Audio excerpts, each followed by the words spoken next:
So we're going to hand over to our next speaker now, who is David. Ladies, it's a great pleasure to join you. Thank you for having me. I will keep this short and to the point. I'm actually flying tomorrow to Dubai, where I have a series of events at the Dubai Expo, and there is a whole pavilion of the Dubai Expo dedicated to FemTech, and so it's called the Women Pavilion, and I will present there as well. My background as an anthropologist led me to travel literally across the world over, and in each culture of the world I was researching the adepts, sort of the Olympians, the spiritual champions that each culture and tradition had to offer, all the way from Africa, South America, Central America, Siberia, Asia, Southeast Asia, everywhere. And one of the core elements common to each and every culture is, of course, the cult of the feminine, the cult of the mother. And connected with it, a whole wisdom of female well-being, specifically in the dimension of sexuality and sexual pleasure or orgasm. And this one became sort of a big part of my research, how this wisdom and knowledge survived in this sort of wisdom holder tradition, which in many cases are women, in other cases are actually men, strangely enough. And I became sort of a collector of what I found to be the most interesting tools, knowledge, practices that could enhance female wisdom, female health, female well-being, sexual health, sexual pleasure, and the whole knowledge and experience of the different degrees and levels of orgasms. Now, this is before FemTech was even invented as a name. Then in the recent years, with the emerging of FemTech, I realized that what I research, and of course I didn't research only that, but specifically now in this thematic, in this topic, is actually a fundamental core element in FemTech. And so we went a long way to how do we translate this ancient knowledge. We double check it with modern standards. We see what's redundant, we see what's not real, what's working, what's not working, and then we take the best and repackage it then and offer it in a modern setting, very secular setting, very sort of scientific setting and framing. And I've been very passionate about this, especially, my wife is really the person that then spearhead this. You will ask, why is she not talking to us?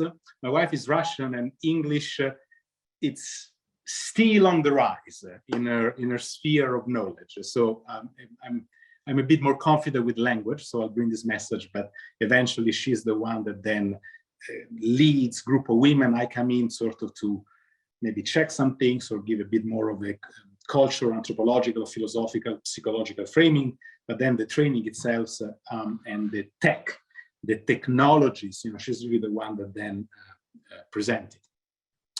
So this repackaging that we did is connected to what I call the 10 sources of energy, of which sexuality and the body-mind connection, the psychosoma, so that continuum that is the psyche and the soma interfaced one with the other,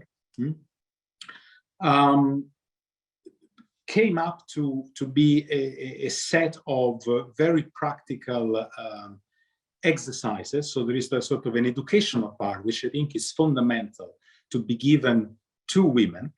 And this education, of course, would be my auspice that one day will be part of school education, together with sort of, well integrated psychosomatic sort of approaches, and very, very concrete tools.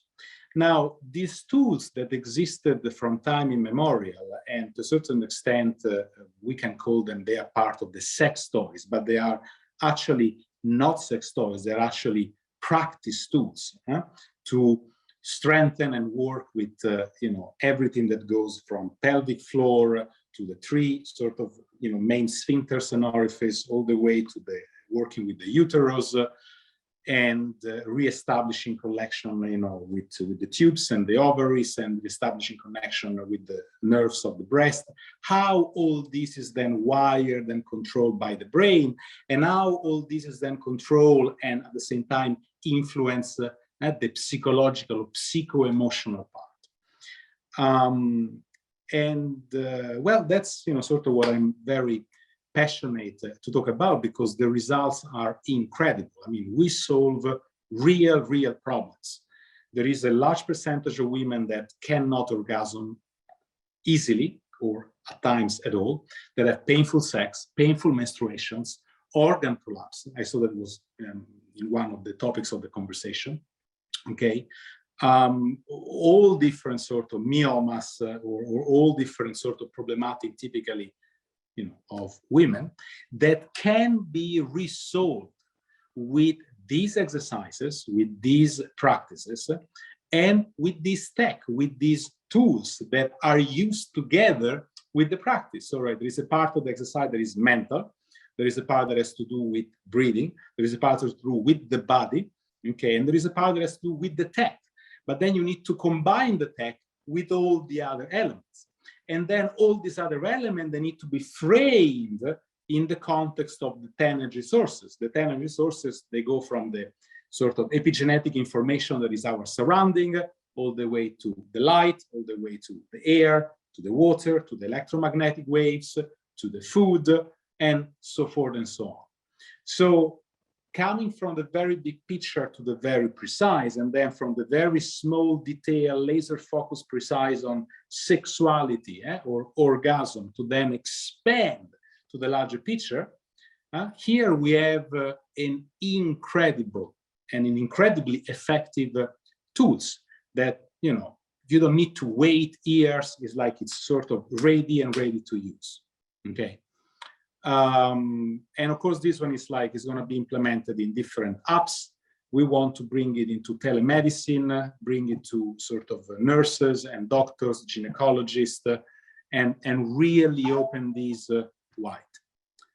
That is it. David. Oh, perfect. I was just about to ask you to wrap up. Thank you so much, and great that we got you on camera.